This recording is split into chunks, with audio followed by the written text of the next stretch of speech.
Hello and welcome to Soda Tasting, an online show dedicated to soda reviews and appreciation. I'm Patrick O'Keefe. Today we're going to tackle the most popular soda in the world.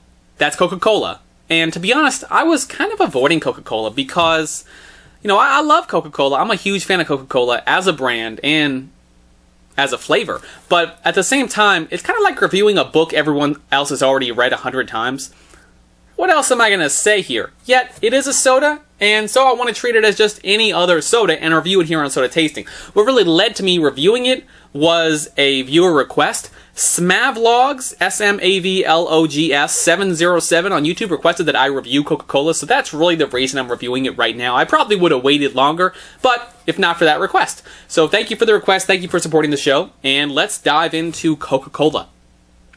Of course, this is from the Coca-Cola Company. It was introduced in 1816. And let's run through a little bit of the history here. Coca-Cola has a very deep and rich brand story. This is a short program, so we're going to just hit a few high notes. Coca-Cola was first made available for sale on May 8, 1886. It was on this day that the creator of the syrup, a pharmacist named John Pemberton, brought a jug of it to Jacob's Pharmacy in Atlanta, where it was put on sale. Dr. Pemberton's bookkeeper and partner, Frank M. Robinson, suggested the name and trademarked it in the unique script that it still uses to this day. Pemberton didn't really capitalize off his creation, though. He sold his interest off at various points, including the last of it to Asa G. Candler, who would go on to acquire complete control of the brand. Candler's strong marketing of the brand is credited with bringing it to the masses. In 1919, an investment group led by Ernest Woodruff and W.C. Bradley bought the company for $25 million. Woodruff's son, Robert Winship Woodruff, would go on to become the president of the Coca-Cola Company from 1923 through 1954, remaining on the board of directors until 1984, the year I was born. So that's quite a run, 1923, 1984, being involved in leadership of the company. During his leadership, though, the company became a global powerhouse. In 1985, Coca-Cola tried to change the formula of the drink, and despite the fact that taste tests had indicated that people preferred the new formula, once it was released, there was an outcry that led to them reversing the change, cementing a switch to high fructose corn syrup from sugar. Now, as I mentioned, I'm a big fan of Coca-Cola. I even have a little bit of a family connection to the brand. My great-great-grandfather worked for Coca-Cola for about 30 years at a bottling plant, I believe. And the funny part of that story is during that same time, during that same 30-year span, my great-grandmother, his wife, worked at Pepsi. But as a family, they always drank Coca-Cola.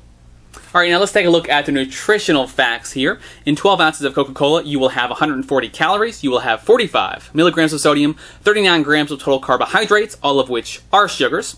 You also have 34 milligrams of caffeine, and the ingredients are carbonated water, high fructose corn syrup, caramel color, phosphoric acid, natural flavors, and caffeine.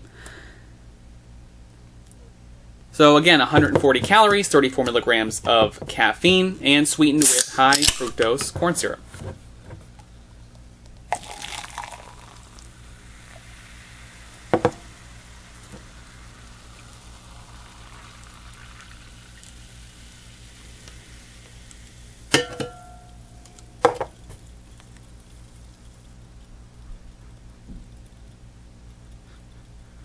So Coca-Cola is a really familiar smell, but what really is it? It smells like, I think it has a smell that most people associate with the cola just because of its popularity. But it's hard to say what it really smells like to me. It's a very light smell, though. It's not a strong smell. It's not very pungent. It's just very light, and it smells like what Coca-Cola smells like.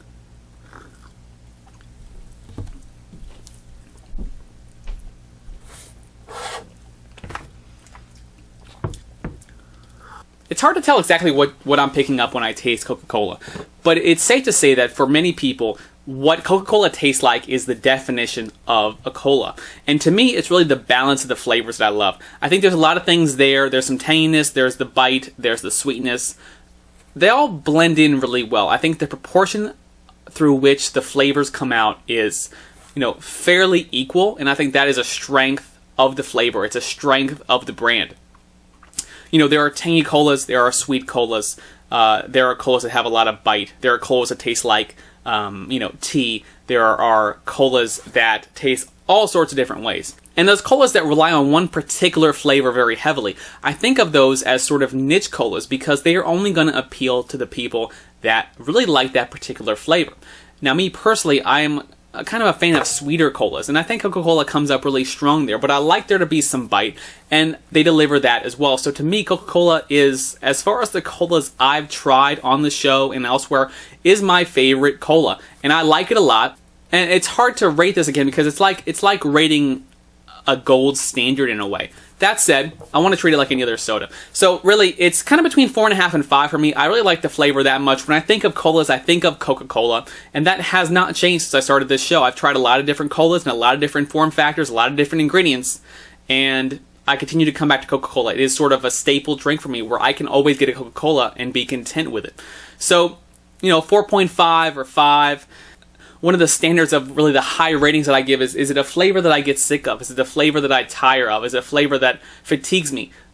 Even in my short bit of tasting here, let alone longer term. And for me, Coca-Cola is not that flavor. It's a very palatable, very enjoyable cola. This is tough to rate because, like I said, it's like rating a book everyone knows. It's like rating a gold standard. But I want to treat it like any other soda, and I really like Coca-Cola a lot. And my rating is going to be 5 out of 5. But that's just my taste. Everyone likes different colas, and I'd like to know, what's the next really big brand soda I should review? I try to throw a good mix in there. I try to do sodas you can actually find at the local store, but also mix it in with a lot of more unique things, more regional sodas, more hard-to-find sodas. What's a soda that I haven't done that is extremely popular and available, let's say nationwide in the US? Tell me what I should do, and I'll definitely add it to my requests and make it happen. Thanks again to Smavlog707 for the request here today. Thank you for watching, and as always, everything in moderation.